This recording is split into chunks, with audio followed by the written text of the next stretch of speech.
We would like to welcome you to our team of dedicated volunteers and thank you for your commitment to the residents of Maryland.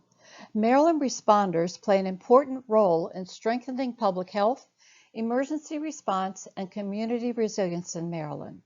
We recognize that each of you has unique skills, abilities, and contribute to this end.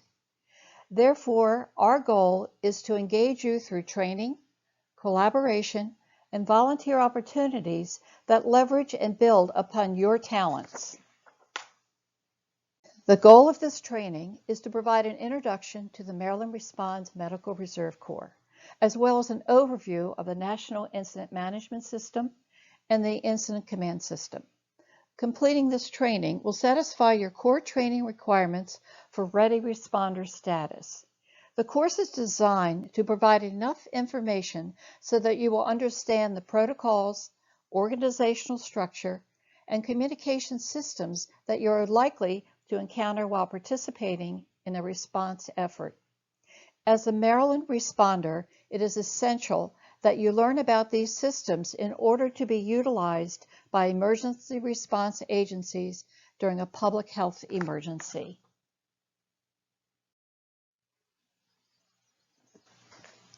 By the end of this training, you all should be able to do the following: describe the Maryland Responds MRC program mission, understand the Maryland responders' roles and responsibilities, describe the steps necessary for responders to protect health, safety, and overall well-being of themselves, their families, and the team.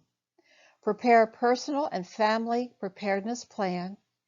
Describe NIMS, ICS, and the concept of chain command and unity of command during an emergency event.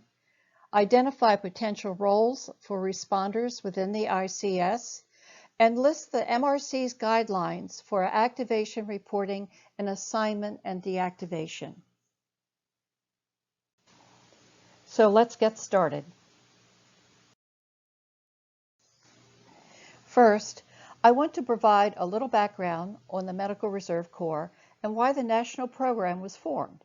Shortly after the events that occurred on September 11, 2001, medical providers arrived at the scene in New York City to volunteer their time and expertise. However, many of these volunteers were turned away. Why do you think they were turned away?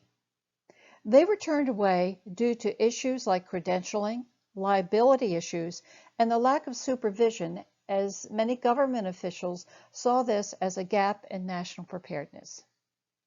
So, in 2002, the Medical Reserve Corps was formed. The MRC program is a national network of local groups of volunteers that provides assistance to improve the health and safety of their communities. In 2004, the Maryland Department of Health established a state MRC program named the Maryland Professional Volunteer Corps. This name has now changed to the Maryland Responders Medical Reserve Corps. As I have stated, the Maryland Medical Reserve Corps is called Maryland Responds. The Maryland Responds MRC state program is housed within the Maryland Department of Health. As you can see, this mission covers the aspects that were found to be an issue during the response to the events of 9/11, namely credentialing and training. The Maryland Responds MRC network consists of the state MRC program, which is housed within the Office of Preparedness and Response, 24 local county or city units, which are housed within local health departments, response units, which are specialized teams of volunteers, dental volunteers, preparedness team volunteers, and so on. We are also working to develop a radiation response team and an animal emergency response team. Our Maryland Responds Advisory Council to our network consists of selected volunteers and response partners to provide strategic direction to the Maryland Responds MRC. Our Maryland responders have approximately 21,000 plus medical, non-medical, and public health volunteers registered within our state. Response partners such as DHS, MIMS, Fire and EMS, American Red Cross and hospitals, and local health departments are also part of our response partners. So as you can see, there are a lot of pieces to this program. The administrative aspects of the Maryland Response MRC network include the state MRC program, which is housed within the Maryland Department of Health Office of Preparedness and Response, and the 24 local MRC units housed within the local health departments throughout the state. State and local MRC units administrators work together to organize and train Maryland responders to address a wide range of challenges, from public health education to disaster response. Upon registration with the Maryland Response, you are automatically placed into 2 MRC units. Everyone is placed into the state MRC program, and then you are added to a local unit based in your county of residence. This provides you with the increased access to resources and opportunities for involvement. Please review the state MRC bullets and the local MRC bullets. Thank you. Maryland responders come from a variety of backgrounds and from different stages of their careers. For example, our members include both medical and public health volunteers, and many of whom are students, licensed practitioners, and some are retired practitioners.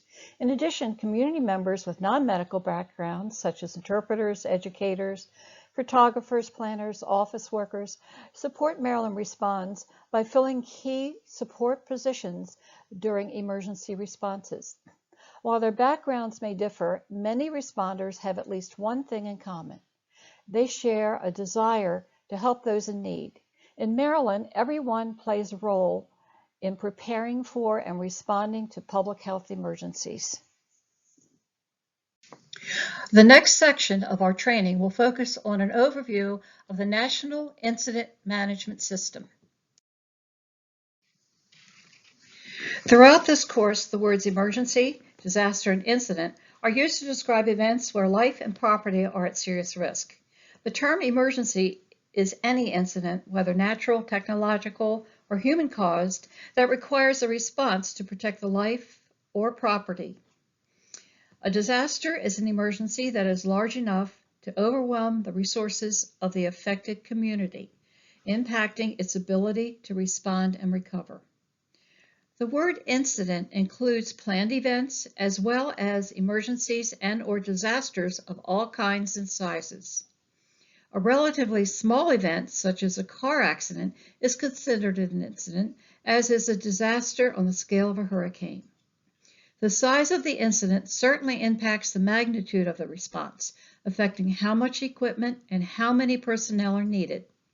Regardless of the incident size, it can be catastrophic to those affected and challenging to those responding. Each day, communities respond to numerous emergencies. Most often, these incidents are managed effectively at the local level. However, there are some incidents that may require a collaborative approach that includes personnel from multiple jurisdictions, a combination of specialties, non-government organizations, and the private sector. Whether these organizations are nearby or are supporting each other from across the country, their success depends on a common interoperable approach to sharing resources, coordinating and managing incidents, and communicating information. The National Incident Management System, or NIMS, defines this comprehensive approach. NIMS is a comprehensive, nationwide, systematic approach to guide organizations in all levels of government, private sector, and NGOs to prevent and work together to mitigate, respond to, and recover from incidents. NIMS provides responders across the whole community with the shared vocabulary, systems, and processes to successfully manage an incident. NIMS also defines operational systems, including the Incident Command System, Emergency Operations Center structures, and multi-coordinating groups called the MAC group. that guide how personnel work together during an incident. NIMS applies to all full-scope incidents, from traffic accidents to major disasters. The jurisdictions and organizations involved in managing incidents vary in their authorities, management structures, common capabilities, and protocols, and many other factors. NIMS provides a common framework to integrate these diverse capabilities and achieve a common goal. NIMS is not a single plan, not a communication system or command structure. Since September 11, 2001, state and federal governments have spent a significant time creating and revamping preparedness plans. Immediately after September 11th, these plans concentrated on responding to a terrorist action. Now, however, plans address an all-hazards approach. All hazards planning and response include a focus on all possible emergency situations or incidents.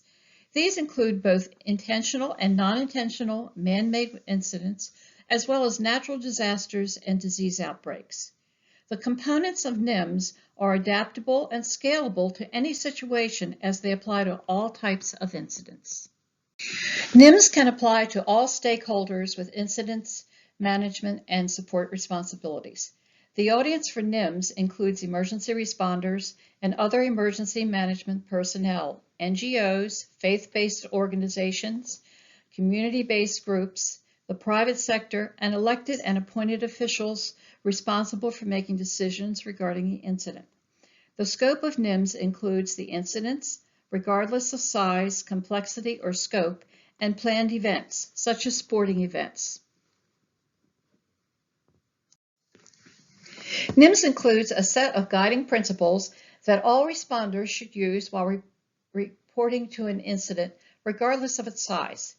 We're going to talk about each of these guiding principles, which include flexibility, standardization, and unity of effort.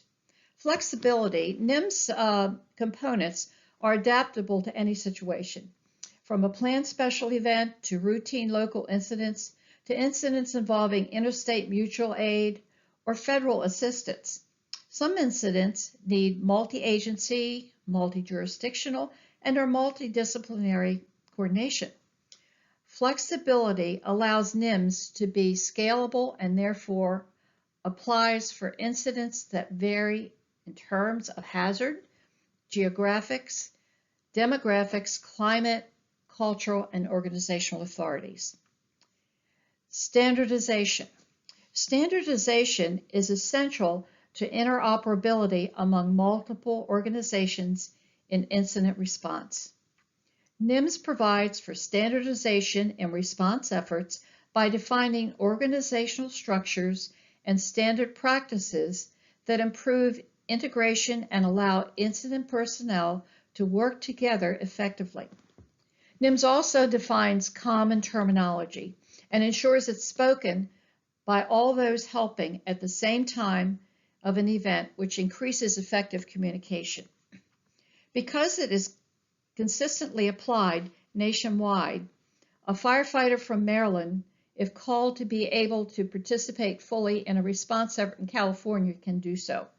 This is why full NIMS ICS 100 and 700 courses offered by FEMA are required for advanced ready responders who wish to be eligible for federal out-of-state deployments. Unity of effort. Unity of effort means coordinating activities among various organizations to achieve common objectives. Unity of effort enables organizations with specific jurisdictional responsibilities to support each other while maintaining their own authorities. Utilizing these guiding principles of NIMS allows responders to achieve incident management priorities, which include saving lives, stabilizing incidents, and protecting property and the environment.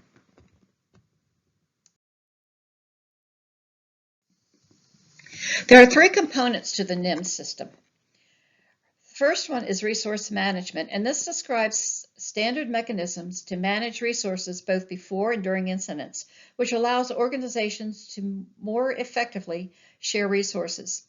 Resources such as personnel, equipment, supplies, teams, and facilities.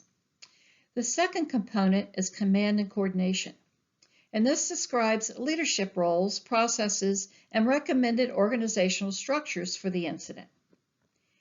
And this includes incident support levels and explains how these structures interact to manage incidents effectively and efficiently. The third is communications and information management, and this describes systems and methods that help to ensure the incident personnel and other decision makers have the means and information they need to make and communicate decisions. These components are designed to work together to create a complete system to guide the management of an incident of any scale. The most relevant components of NIMS for volunteer operations during a response is the command and coordination component. We're going to take a closer look at this in a few minutes. This is a knowledge check. The NIMS is a comprehensive system for incident management that provides a common interoperable approach to blank, coordinating and managing incidents and communicating information.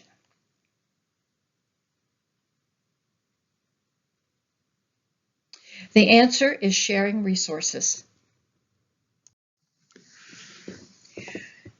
The three components of NIMS are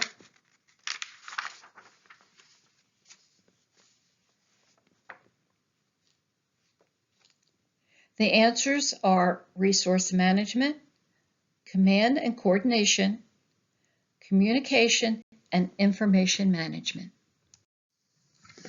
True or false? The NIMS concept should only be used to respond to large-scale disasters that affect thousands of people.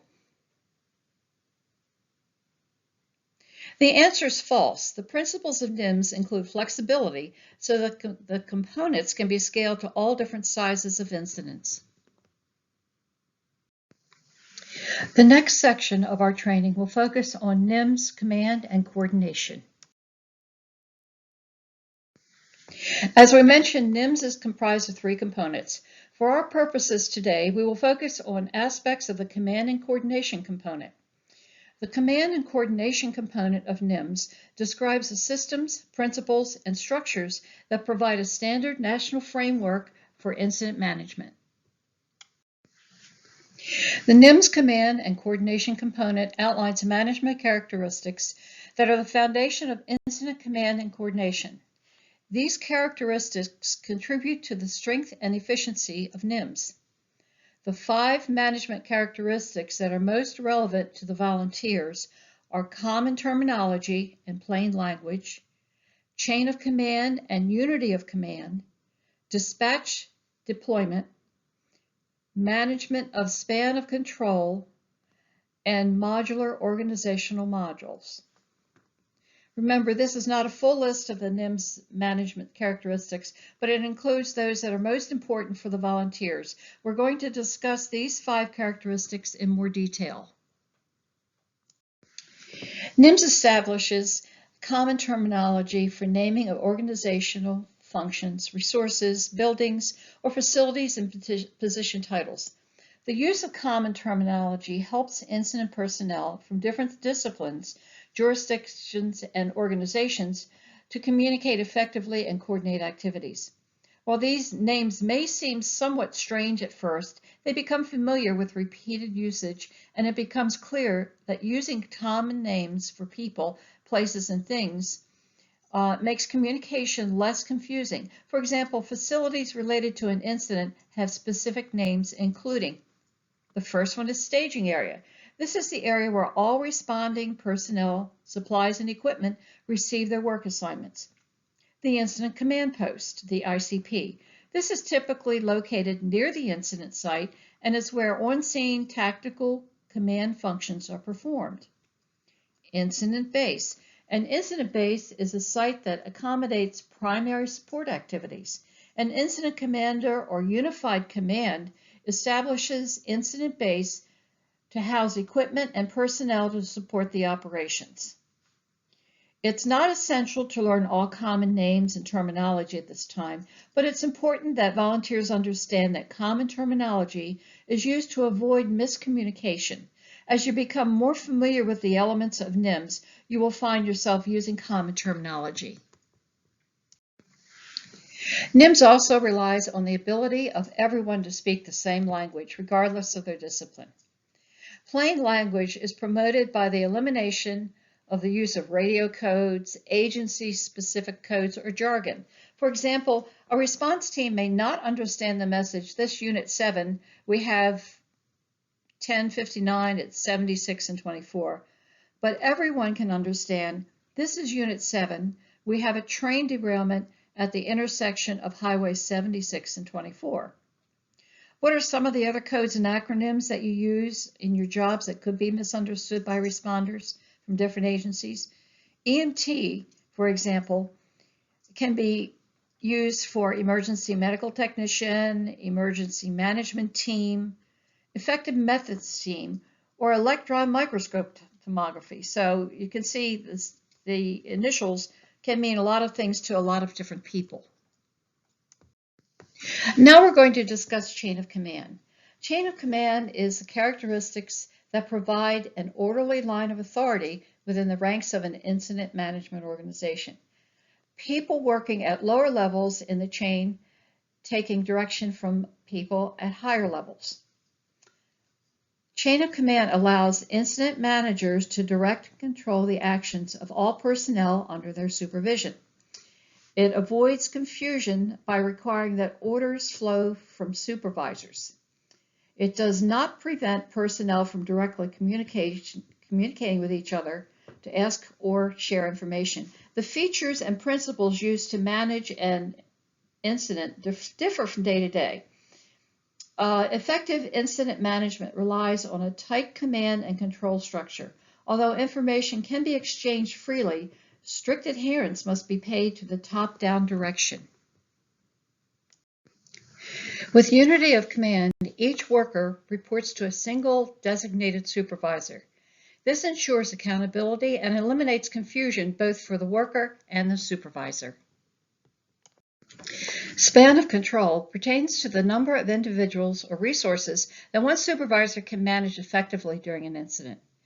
Manageable span of control for incident management has one supervisor for 5 subordinates. As a work group expands, additional supervisors are brought in to maintain this ratio. This enables the supervisor to provide adequate supervision while performing their other duties, such as managing resources necessary for the area of work.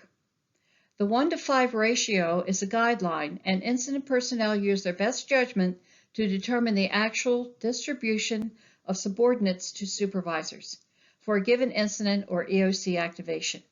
In combination, chain of command, unity of command, and manageable span of command control promote clear communication and supervision.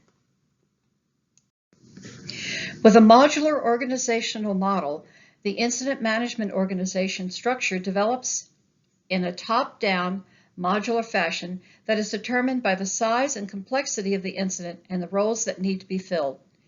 As incident complexity increases, the organization expands from the top down as functional responsibilities are delegated.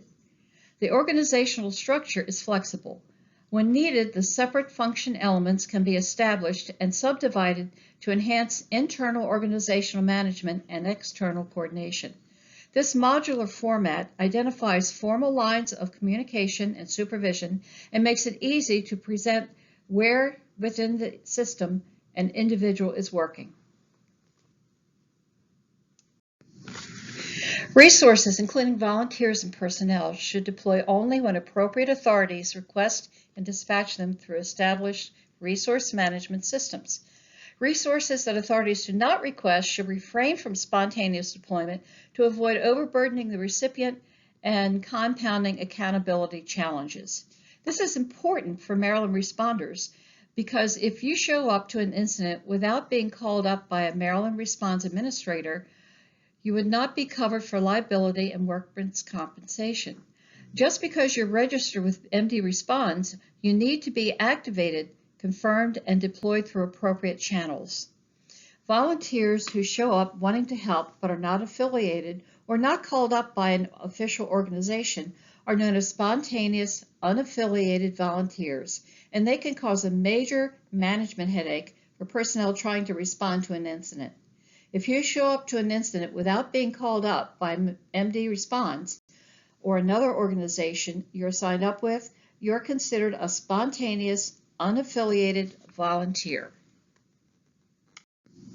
Now let's see what you've learned.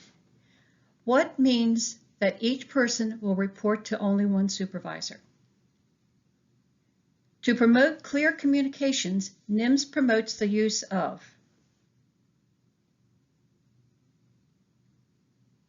the first answer is unity of command means that each person will report to only one supervisor.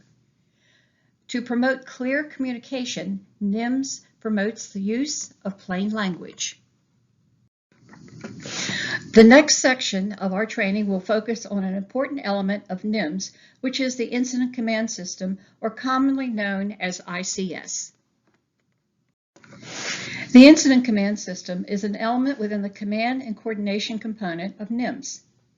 This is the part of NIMS that outlines a standardized approach to the command and coordination of an incident and provides a common hierarchy under which personnel responding to the incident can be effective. Every group has an organizational structure. Government agencies, businesses, universities, even families are organized in some manner. Some groups are demographic, some are hierarchical, and some operate by consensus or general agreement among members. Once you become a member of a group, you begin to learn how it is structured, how the decisions are made, and how the work of the group is accomplished. The Incident Command System is an organizational structure with clearly defined roles for those who are working within it. ICS is used by organizations responding to emergency incidents such as national disasters, natural disasters, terrorism, as well as planned events such as exercises and drills. Every responder, whether staff or volunteer, is expected to understand the ICS so that everyone can work together efficiently. This course is your orientation to the ICS and is designed to familiarize you with what to expect when you report to assist during an incident. NIMS requires the use of the ICS in all domestic incidents. It's important to remember that NIMS and ICS are not synonymous.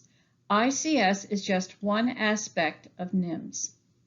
ICS is used by national, state, tribal, and local agencies throughout the United States. Fire departments, police departments, emergency medical personnel have all been using ICS for decades. More recently, community planners, hospital personnel, public health, social service, and behavioral health workers, school personnel, and volunteers have begun using this and applying ICS as well. There are 5 major functional areas, also known as sections. They are the foundation upon which the ICS organization hierarchy is structured. The 5 sections of the ICS management structure identify the kind of work or primary activities that may be necessary to effectively respond to incident. These functions are command, operations, planning, logistics, and finance and administration. Depending on the nature of the incident, it may not be necessary for all functional sections to be activated. The command section is always activated first, and other functional areas are added as needed. During a small communicable disease outbreak investigation, it's likely that command and operations would be activated. During a large incident, such as a hurricane response, all 5 management sections on the organizational chart would be activated. We will describe further what each of the 5 functional areas will be doing during an incident. As you can see, the command functional areas are at the top of the ICS organizational structure and is responsible for setting the incident objectives, strategies, and priorities, and has overall responsibilities for the incident. A single incident commander or a unified command conducts the command functions of an incident. An incident may call for a single incident commander. If it occurs within a single jurisdiction and without jurisdictional or functional agency overlap, the single person would then have sole overall incident management responsibilities. Unified command may be utilized when an incident involves multiple jurisdictions or requires a response effort from multiple agencies. The use of a unified command enables jurisdictions and those with responsibilities for the incident to jointly manage and direct incident activities through the establishment of a common set of incident objectives, strategies, and a single incident action plan. However, unified command allows that each participating partner maintains authority, responsibility, and accountability for its personnel and other resources, and each member of the unified command is responsible for keeping other members of the unified command informed. Whether using a single incident commander or a unified command, their responsibilities include establishing a single incident command post, establishing consolidated incident objectives, priorities, and strategic guidance and updates for every operational period. They select a single section chief for each position in the general staff needed based on current incident priorities. They also establish a single system for ordering resources. They approve and consolidate incident action plans for each operational period and establish procedures for joint decision-making and documentation and capture lessons learned and best practices. Whether using a single incident commander or a unified command, the responsibilities of the command section include establish a single incident command post, establish consolidated incident objectives, select a single section chief, establish single systems for ordering resources, approve consolidated incident action plans, establish procedures for joint decision-making, and capture lessons learned and best practices. The command section also may include additional command staff called officers, depending on the scale of the incident. For example, in a small-scale incident, such as a small disease outbreak, the incident commander would be the responsible person for all of the activities for the command section. During a large incident, however, the support and expertise of officers would be needed. The three most common officers are the Public Information Officer, the Safety Officer, and the Liaison Officer. These officers report directly to the incident commander. The Public Information Officer gathers, verifies, coordinates, and disseminates accessible, meaningful, and timely information on the incident for both internal and external audiences. He or she is responsible for communicating to the public, the media, and with other agencies.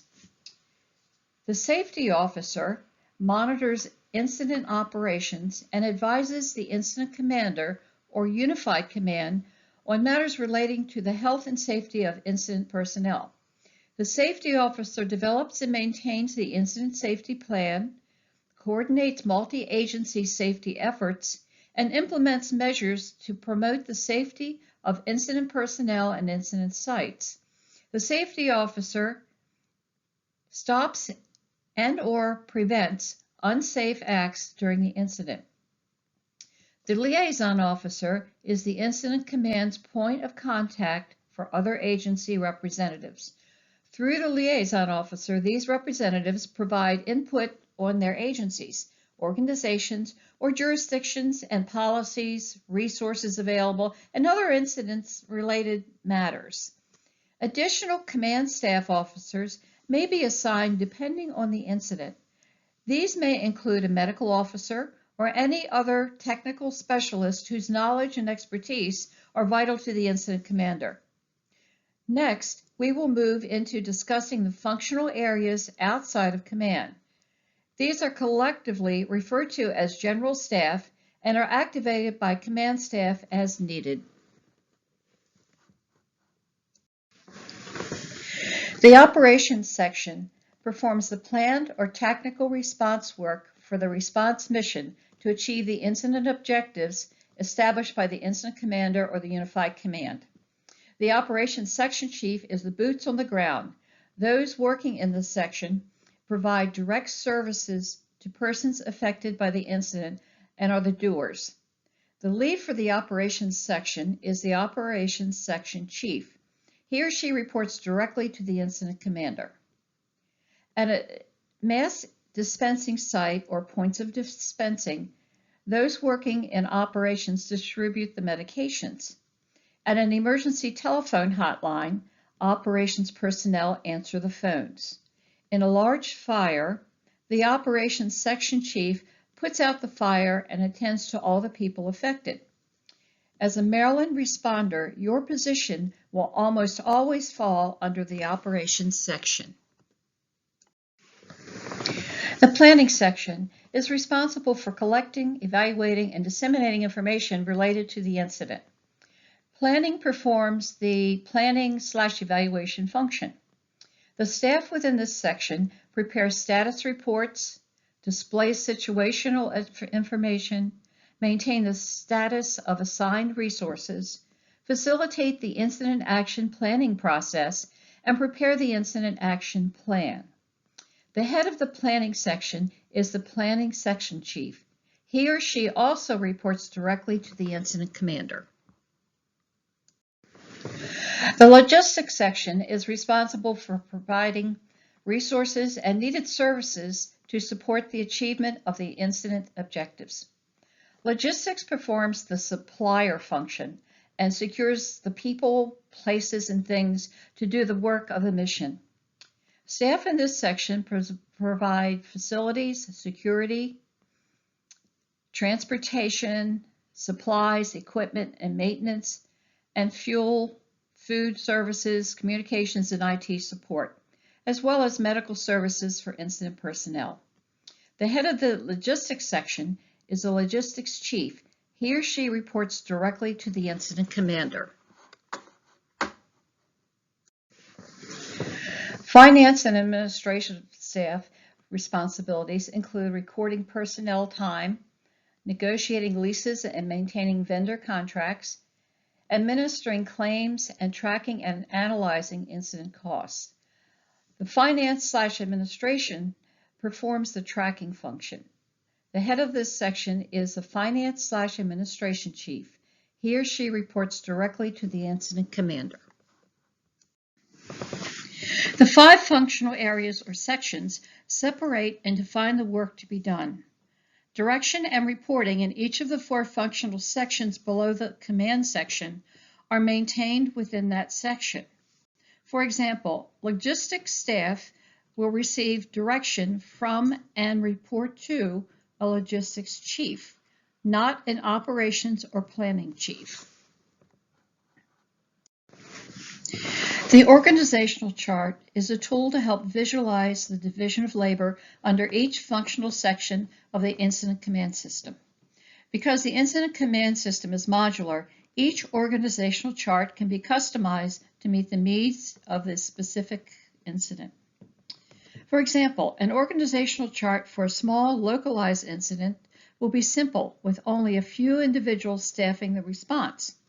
But an organizational chart for a large incident will be significantly more complex, with each functional section of the incident command system containing anywhere from a few to a dozen workers. This is a knowledge check for you. The 5 functional areas in the ICS organizational model are: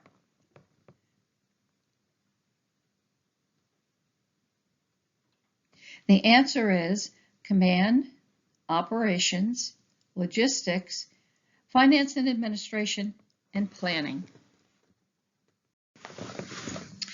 Which functional area in the ICS has overall responsibility for the incident, and who leads this section?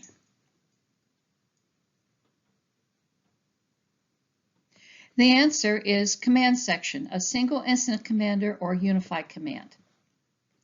The actual administration of vaccine at a point of dispensing site would be provided by workers in what functional area? The operations section. Remember, operations are the doers.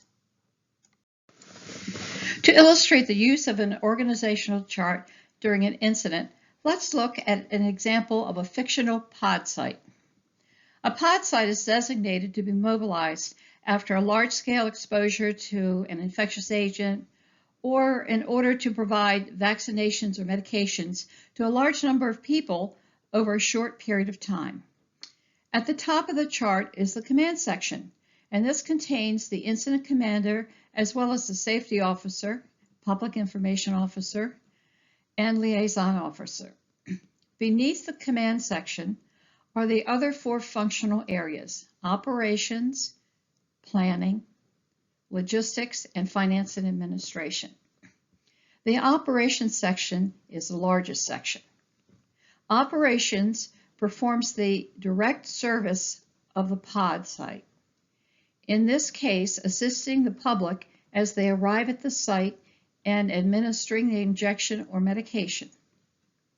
The organization section is headed by Operations Section Chief.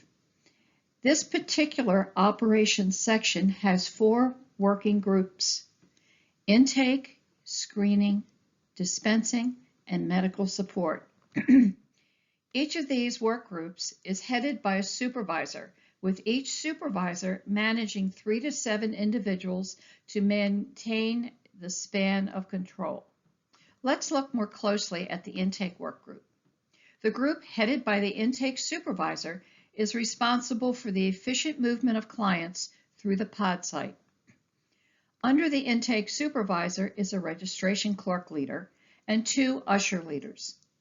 Under each of the leaders are the workers, in this case, or ushers, who work directly with the public. Each of the other major sections in this chart, planning, logistics, and finance and administration, would have a similar structure in the operations section, differing, of course, in work responsibilities and size. Volunteers are most likely to be assigned to work in either the operations or logistics section. A volunteer assigned to the role of an usher, outlined in the yellow at the pod site, would be located at the usher section. The usher will report to who? The usher leader, and that is outlined in green. The usher leader will report to the intake supervisor, and that's the person outlined in pink. The intake supervisor, in turn, will report to the operations chief, and that's the person outlined in blue. And the operations chief will report to the incident commander, and that's the person outlined in black at the top of the chart. Roles and responsibilities. For the following course pages, review information you need for each of the 3 phases of deployment, which are pre-deployment, deployment, and post-deployment. In the pre-deployment section, we will focus on strategies for preparing yourself and your family for emergencies. You will also learn how to prepare for deployment with Maryland Responds. You enter the deployment phase once you have accepted an assignment and have been confirmed for deployment by your local or state Maryland Responds unit. In the deployment section, we will focus on the policies and procedures to follow while deployed. The post-deployment section focuses on reporting protocols, how to provide feedback on your deployment, and how to get support following a deployment. We're going to start with the pre-deployment phase as indicated by the phase bar at the bottom of the screen. As a Maryland responder, it's important to take care of personal and family needs before offering to help others in a disaster. All Maryland responders are expected to have a personal preparedness plan in place prior to deploying to volunteer services during an emergency. During an emergency response, you need to know that your family and pets are safe and that their own health and safety needs will be met. Steps you take now to prepare yourself and your family for all types of emergencies will decrease stress and confusion at the time of an event. Elements of your personal preparedness plan should address how you will get in contact with each other, where you will go, and what you will do in an emergency. Keep a copy of this plan in your emergency supply kit or another safe place where you can access it in the event of a disaster. Prepare yourself and your family for disaster by making an emergency plan. You have a copy of a family emergency plan template in your folder. Once you've collected this important information, gather your family members and discuss the information to put in the plan. Practice your plan at least twice a year and update it according to any issues that arise. In addition to your personal preparedness plan, you should have a basic set of supplies on hand to protect the health and well-being of you and your family during a disaster. What are the items you should include in your supply kit? There's no single correct way to prepare for an emergency. With the exception of food and water, what one family member needs may be different from another family. Preparation is essential. It has to be specific to your household and personal to your needs. Assemble an emergency supply kit with items to take care of yourself, your family, and your pets for 3 or more days. Keep your kit in a sturdy and easy-to-carry backpack or duffel bag, and prepare an emergency supply kit for your home, work, and car. You can download an emergency supply kit checklist from https://preparednesshealth.maryland.gov, and it has an emergency supply kit contents if you would like to look at that. When a volunteer deployment opportunity arises that you're qualified for, you will receive a notification through the various contact methods that you've listed in your responder profile. Depending on the urgency of the situation, the automated system may utilize one or all 3 of the following notification methods: email, text message, and phone. As appropriate to the situation, the deployment notification will provide the following information: the overall situation and the objectives of the response operation, volunteer positions and job duties, location and duration of the deployment. When you receive a deployment notification and availability request, the first step is to carefully review the deployment details and evaluate if you are in a position to actually deploy. What are the factors you may want to consider before deciding whether or not to deploy? Consider the following before accepting a mission. Transportation. Unless otherwise specified, transportation to and from the deployment site will be the responsibility of each Maryland responder. Lodging. Hotels are not guaranteed. Be prepared for shelter-type conditions. Meals. At some locations, meals will be provided. Ask in advance. This is what you should expect from an activation notification process. First, receive an activation notification from the Maryland Responds MRC. Ensure your contact information in your profile is updated so that you will receive this notification, and then follow the instructions given in the notification message to respond with your availability. Now we're going to enter the deployment phase as indicated by the phase bar at the bottom of the screen. When you arrive on site of your deployment, report first to the staging area. Here, all responders, staff, and volunteers must check in and provide their required identification. At the staging area, you will receive a briefing on the response, your assignment, the incident command structure, job action sheets, and an orientation to the site, including the work you will be performing. You may also receive some just-in-time training and supplies needed to complete your assignment, such as personal protective equipment. The Job Action Sheet, or Job Aid, describes your assigned job, including activities to be performed before, during, and after your shift, your assigned supervisor, where the job is in the organizational chart, and any job qualifications or equipment needed to perform the tasks of the job. Because the nature of staffing needs during an emergency, volunteers may be asked to perform duties that do not make full use of their abilities.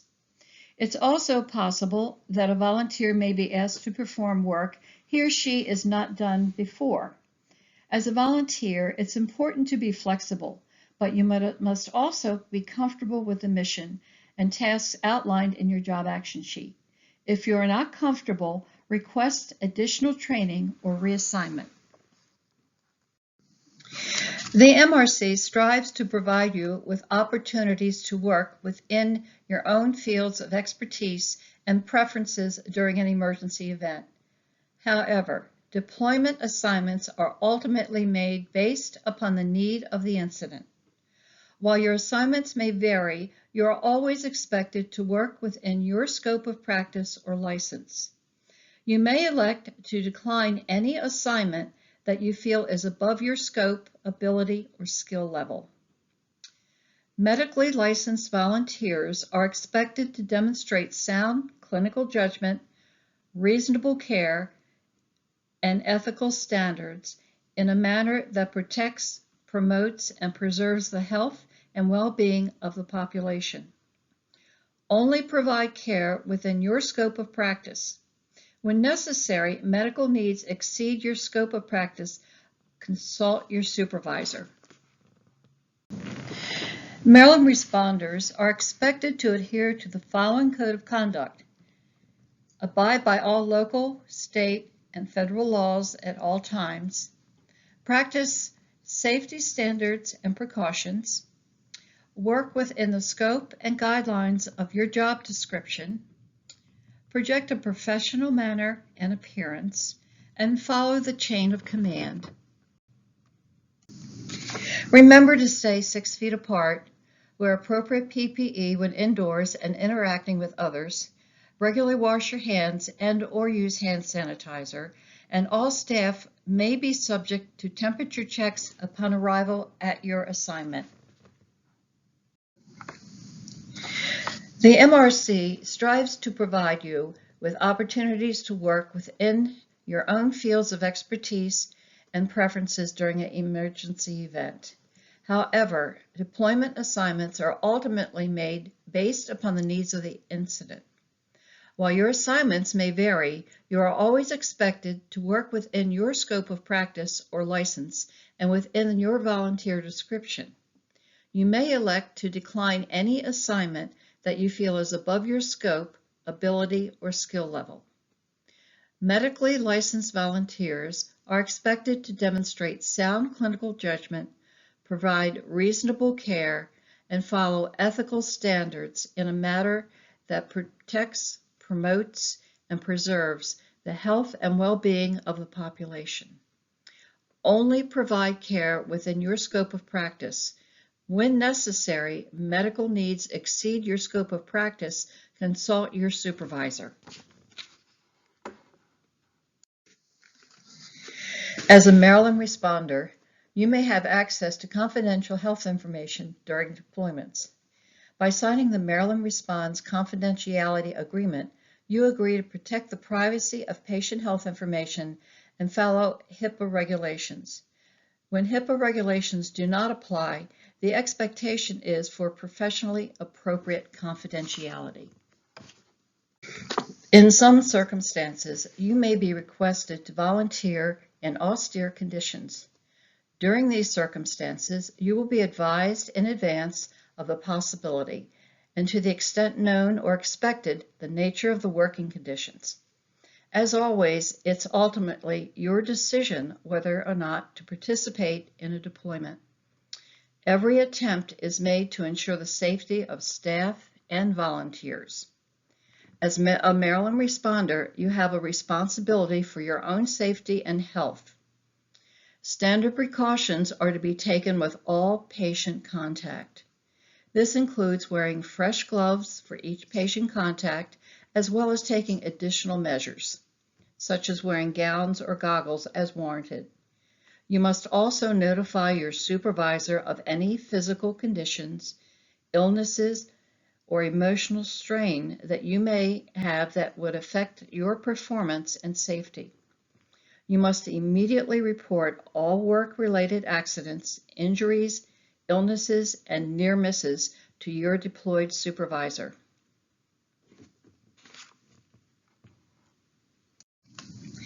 Demobilization is the final step in the deployment phase and is the orderly, safe, and efficient return of incident resources to its original location and status. You will demobilize at the end of your volunteer shift, which includes the following tasks. Brief replacement volunteers on all the pertinent information needed to perform the job and continue smooth operations. Return all equipment to the appropriate agency, location, or person. Leave your work area as clean and orderly as possible and check out with your supervisor and sign out at the staging area. At the end of your shift, make sure that you have signed out. You must sign in and out on every shift because that's the way we can track where you are and if you're safe. We also track this to look at the number of hours you volunteered. So it's important to make sure you do sign in and out. Thank you. Now let's do a knowledge check. The volunteer's job assignment, including job duties to be performed and supervisors, can be found on the job action sheet. True or false? Maryland Responds MRC volunteers should self-deploy to an incident because their help is always needed.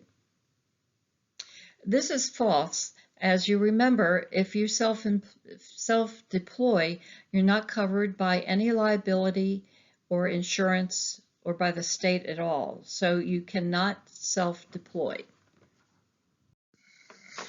When you arrive on site for your deployment, report first to the staging area. As a Maryland Responds volunteer, you are always expected to work within your scope of practice.